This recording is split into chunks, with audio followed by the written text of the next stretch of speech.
जय माता दी दोस्तों, 15 अक्टूबर 2023 से शारदीय नवरात्रों की शुरुआत हो रही है और इस दिन घट स्थापना का शुभ मुहूर्त क्या होगा, पूजा विधि क्या होगी, कौन से मंत्रोच्चार से पूजा करनी है जिससे कि पूजा का पूरा फल मिल सके। तो इन सब को जानने के लिए जुड़े रहिए हमारे साथ।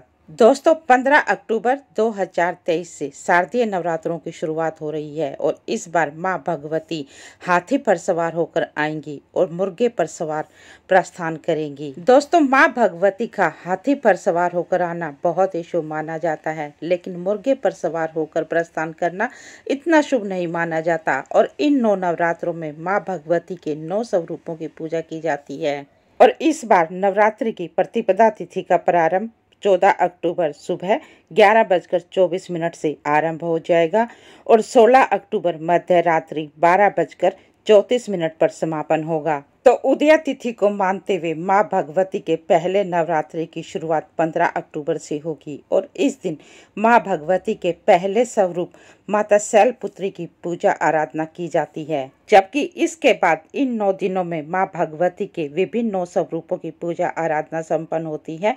और इन 9 दिनों में पूजा और उपवास के साथ साथ दुर्गा सप्तशती, दुर्गा कवच और कीलक मंत्र का जप करना बहुत ही शुभ माना जाता है। इस प्रकार पूजा करने से पूजा के संपूर्ण फलों की प्राप्ति होती है और मां भगवती प्रसन्न होकर आपकी सभी मनोवांछित इच्छाएं पूर्ण करती हैं। और अब की बार मां भगवती के पूरे 9 नवरात्रे होंगे, किसी भी तिथि का क्षय नहीं हुआ है, कोई भी तिथि टूटी नहीं है। तो चलिए अब आपको घट स्थापना का शुभ मुहूर्त बताते हैं। तो आश्विन मास के नवरात्रों में प्रतिपदा तिथि में घट स्थापना का शुभ मुहूर्त 15 अक्टूबर को सुबह 11:38 से लेकर दोपहर 12:23 तक अभिजीत मुहूर्त रहेगा।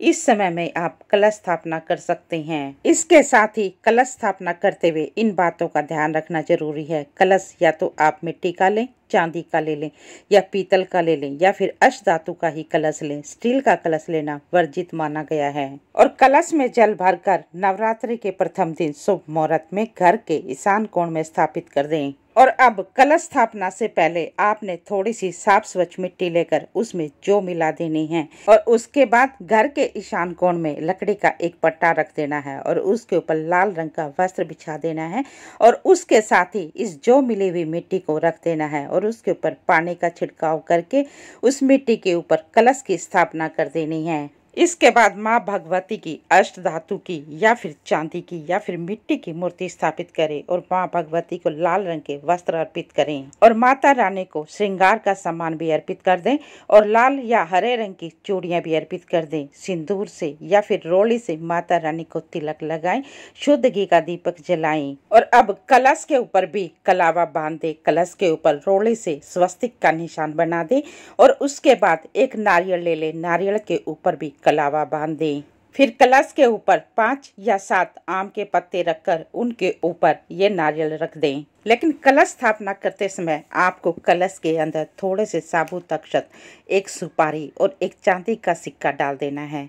यदि आपके पास चांदी का सिक्का ना हो तो आप वैसे भी एक सिक्का डाल सकते हैं, 5 या 10 रुपए का सिक्का डाल दें। और अब गणेश जी की वंदना करें। तत्पश्चात माता रानी को आह्वान करें। आपके घर में प्रवेश करने के लिए माता रानी से प्रार्थना करें। फिर पूरे विधि विधान से माता रानी की पूजा आराधना करें। लाल रंग के पुष्प अर्पित करें, मिठाई का भोग लगाएं। तो दोस्तों, पूरे 9 नवरात्रे आपने माता रानी के 9 स्वरूपों की पूरे विधि विधान से पूजा करनी है और उसके बाद नवमी तिथि को इस कलश के जल से पूरे घर में छिड़काव करना है। तत्पश्चात अक्षत आपने पक्षियों को डाल देने हैं। सिक्का और सुपारी उठाकर लाल रंग के कपड़े में बांधकर अपनी तिजोरी में रख लेनी है। तो ऐसा करने से आपकी तिजोरी में कभी भी धन की कमी नहीं होगी, हमेशा तिजोरी पैसों से भरी रहेगी। तो ये थी आश्विन मास की प्रतिपदा तिथि को घट स्थापना का शुभ मुहूर्त और पूजा से जुड़ी हुई संपूर्ण जानकारी। यदि आपको ये जानकारी अच्छी लगी हो तो वीडियो को लाइक, चैनल को सब्सक्राइब करके ये जानकारी अधिक से अधिक